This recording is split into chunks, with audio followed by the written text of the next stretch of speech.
There's no feeling more intense than starting over.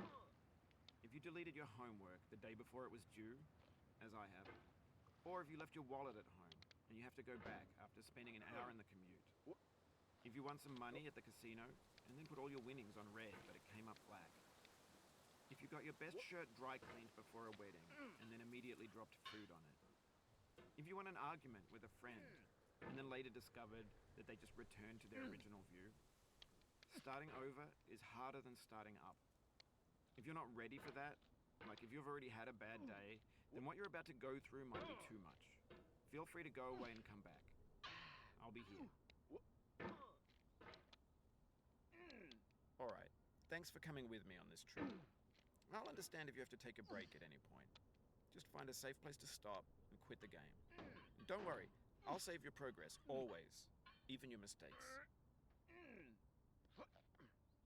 This game is a homage to a free game that came out in 2002, titled Sexy Hiking. The author of that game was Jazuo, a mysterious Czech designer who was known at the time as the father of B games.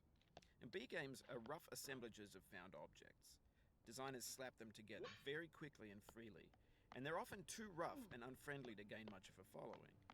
They're built more for the joy of building them than as polished products. In a certain way, Sexy Hiking is the perfect embodiment of a B game. It's built almost entirely out of found and recycled parts, and it's one of the most unusual and unfriendly games of its time. In it, your task is simply to drag yourself up a mountain with a hammer. And that act of climbing, in the digital world or in real life, has certain essential properties that give the game its flavor. No amount of forward progress is guaranteed. Some cliffs are too sheer or too slippery. And the player is constantly, unremittingly in danger of falling and losing everything.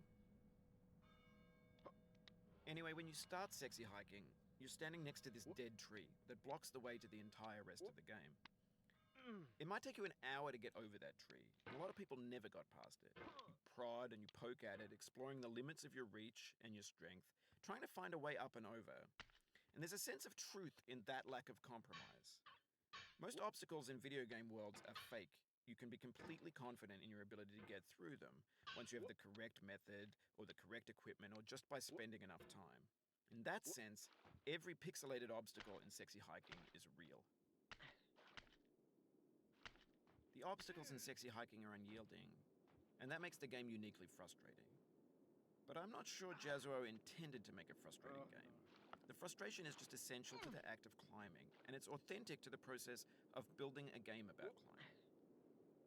A funny thing happened to me as I was building this mountain. I'd have an idea for a new obstacle, and I'd build it, test it, and it would usually turn out to be unreasonably hard. But I couldn't bring myself to make it easier. It already felt like my inability to get past the new obstacle was my fault as a player rather than as a builder.